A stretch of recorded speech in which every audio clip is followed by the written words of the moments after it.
Hi, my name is Patrick Galligan. I'm Ben Campbell. We're here at the Shaw Festival today. This is June. It's well into our 2014 season. And we're here to talk to you about a play by Brian Stewart called The Player's Advice to Shakespeare. Okay. We, last year, to celebrate working together at the Shaw Festival for 10 years, Ben and I were looking for a project that we could do outside of our regular performance schedule. And my sister, who lives in Ottawa, sent me a copy of some reviews of The Player's Advice to Shakespeare. And what I read in those reviews, this was a production that was directed by John Coonskin and starring late Greg Kramer, and I was intrigued. So I got in touch with Brian and asked him to send me a copy of his play.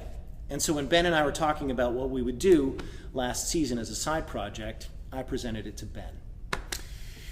And seemed like a great idea. And as we got into it, we discovered that it was pretty dense material. I mean, dense in the best sense of the word. We are taken by Brian Stewart from the London of 1607 to the fields of Warwickshire. We're taken from dingy prison cells and dingy pubs to Shakespeare's Globe Theatre.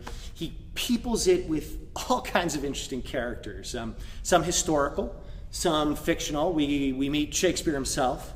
Brian's treatment of Shakespeare. Who's a really neat character in the play, actually. He's not he's not quite treated with the reverence that we do now.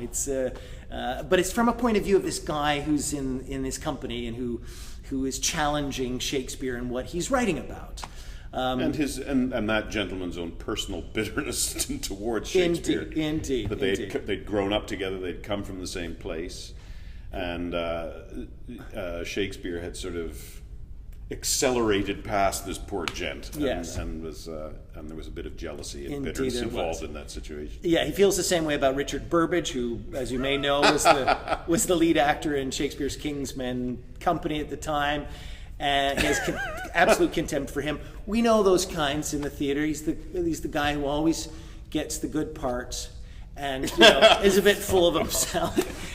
Anyways, we had great fun. There's the leaders of the rebellion. There's Captain Pouch, who we meet, was an actual historical character. There's Thomas Tresham, this nasty, mean-spirited aristocrat. And then Brian creates all these fictional characters. And all played by one man. Yeah, all played by one guy. So the fictional characters are great fun. There's Top, who's the young actor who plays all the ingenue parts, the women's ingenue parts. He's a really interesting character, Top, actually. Yeah, he's great. We see playing both sides of the coin all the time. Right. We're quite sure which side he's. He's always shoving the main character in a direction, and then sort of saying, "What the fuck did you do that for?"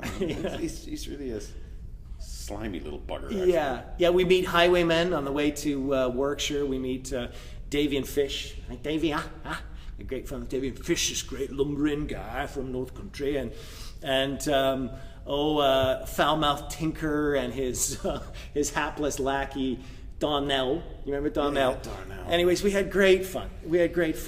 I think the thing that's really interesting about the play too is that it does cover a period.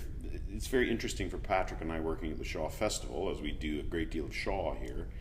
And the thing, anyone who knows Shaw and is appreciative of it, as we are here, recognize that there's this great sort of premonitional skills in Bernard Shaw, and I think there are some of those values in this play. That there's a pointed criticism of where we are in the world at the moment, and the rise, again, this strange rise of the upper classes and lower classes, this sort of division of people, and yet at the same, whenever you sort of talk about the play as having this political content and it's serious and it has something to offer, you always, or certainly PR people are always saying, it makes it sound a little heavy, people want to just be entertained, all that sort of stuff. It is a highly entertaining piece as well. It's very, very funny. Mm-hmm. But it's got a real bite to it. And certainly when we started working, as we the further we got into it, the more we realized the bite that it did have. And Brian the writer has a very, very perceptive view of things, and also a really clear tongue. Yeah, you know, it comes. Patrick had to play it. I only sort of sat and helped him. He directed it, and but it seemed to me that a lot of the text came off the tongue extremely easily. Yeah. And one thing, sorry, you should say something as you played it. But the one thing I noticed about it that was similar to Shakespeare is that there are so many characters in Shakespeare that have a kind of madness to them, as the main character in this play does. Mm-hmm. There's a madness to him, but also within that madness is a vision of reality and truth. Yeah. It's like any Shakespeare fool. Or Lear himself. Or Lear himself. In the madness, there is a clarity there. And and the interesting thing about this play is that, you know, Brian challenges the role of the artist. You know, it's not just enough to hold the mirror up to nature, but you have to look at that nature, you have to challenge what you see, and you have to change it. If you don't like what you see, by God, get out and do something about it. This, tragically, I think, for the player in this play, is that he fails to do so and ends up going to the scaffold and meeting a horrible execution. But he fights tooth and nail all the way.